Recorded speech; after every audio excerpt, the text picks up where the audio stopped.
Hello. So I figured I would talk a little bit about GPSs and that sort of thing, and how to find a new place where you're going to load if you haven't been there before, and about some other things that I have in my truck that might be useful for truck drivers. So the things that I use are a GPS, then a warning system for animals, things on the road, police controls, which is, I think it's just in Norway, but it's called Safe Drive, and when you buy it new it's around 200 euros. It's 2,000 kroner, I know, but they have sales quite often, and then it goes down to 1,000, so around 100 euros, maybe now around 90 euros. I'm not exactly sure. And then they have a monthly fee of I think it's 100 kroner, but I'm not exactly sure. It's really good. But and then I use a dashboard camera, which is always really nice to have. You can look up the ones that you like. I have one that was gifted to me. If I bought one myself, I probably would have gone with the 70 May.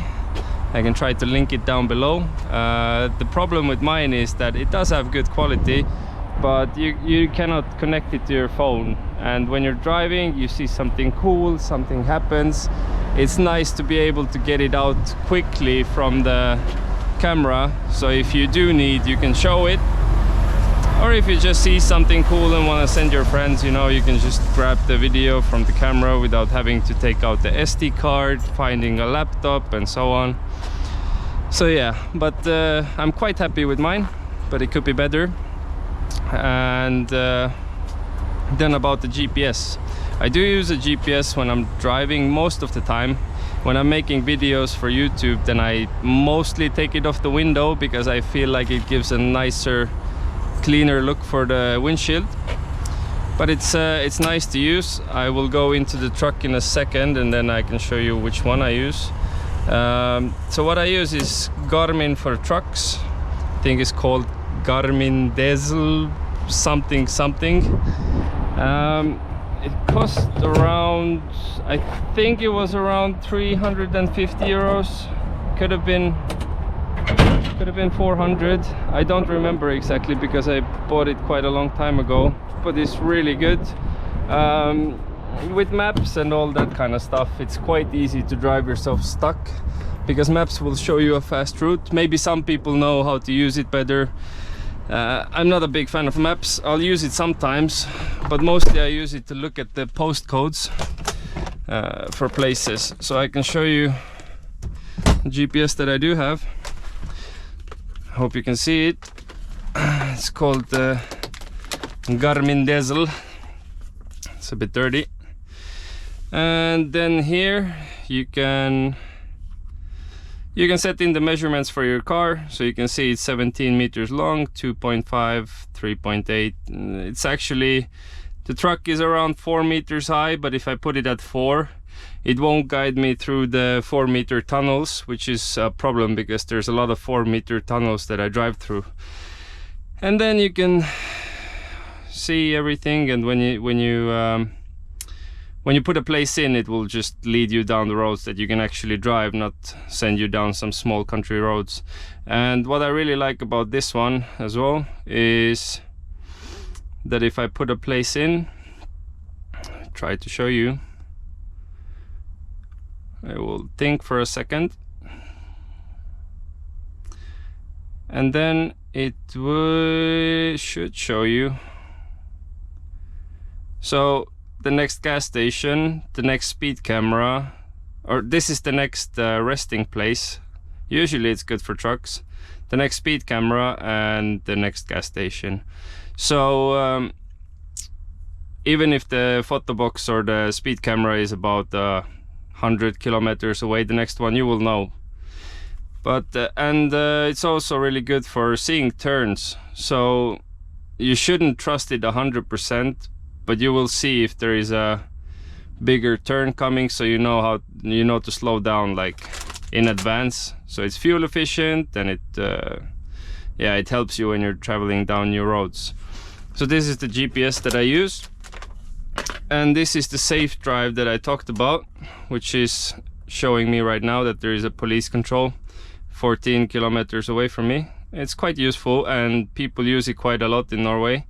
There are some new things, as in a speedometer, and so you can see your current speed, and you also get the warnings about those things.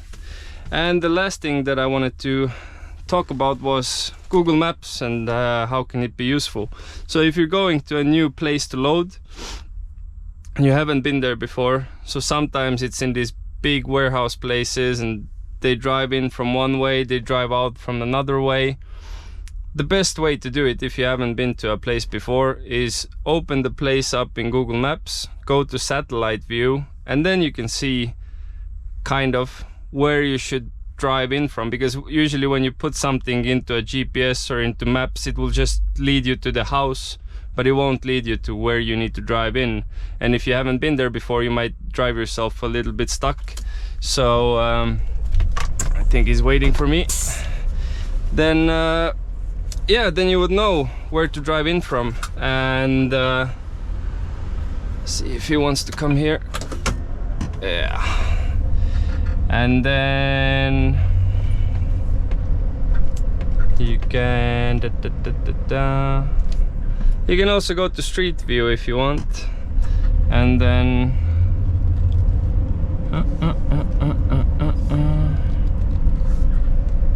you can go to Street View, and oftentimes I also use it for finding parking places.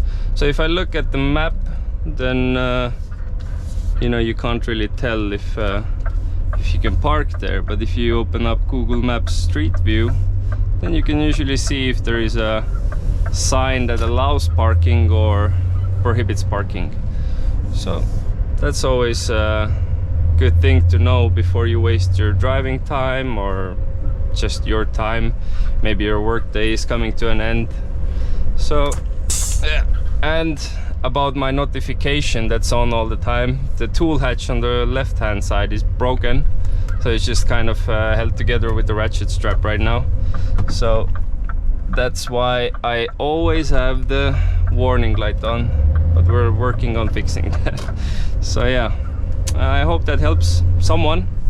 So just to recap, I use a dashboard camera, safe drive, and the truck GPS, and I feel like that's all I need. Of course you can drive without all those things, but anything you can do to make your life easier, why not do it? You know, if you invest in a GPS once, depends on how much you earn, but spend that 300 and maybe it will save you some headache when you go to a bigger city. Because if you're driving in, like, I'm not sure about Germany because I mostly only drive in Norway, but if I was in the middle of Oslo in some small place loading and I put in the next place where I need to go, it's a 50-50 chance if maps will lead you right. And yeah, of course you can always look at street signs, but I feel like it makes my life much easier. So if I could choose one thing out of the three, I would still go with the GPS, especially if you don't drive the same route all the time.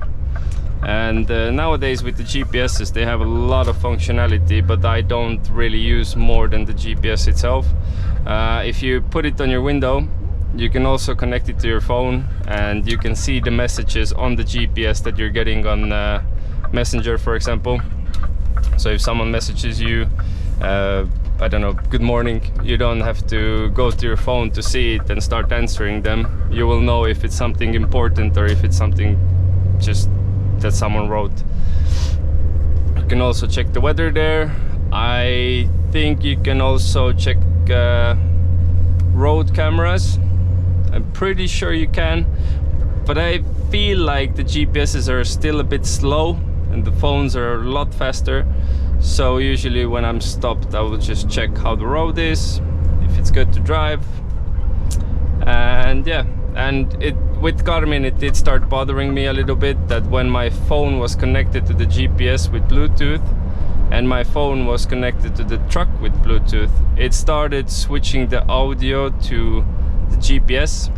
I don't know if that makes sense, but if you're listening to music and then it wants to play music through the GPS, which doesn't work, right?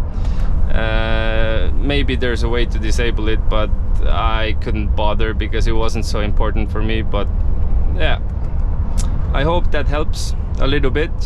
And if you have any questions about maybe the exact model of something, or you know, where to order something, then feel free to ask in the comments. I'll try to link these things down below that I have, the dashboard camera that I talked about.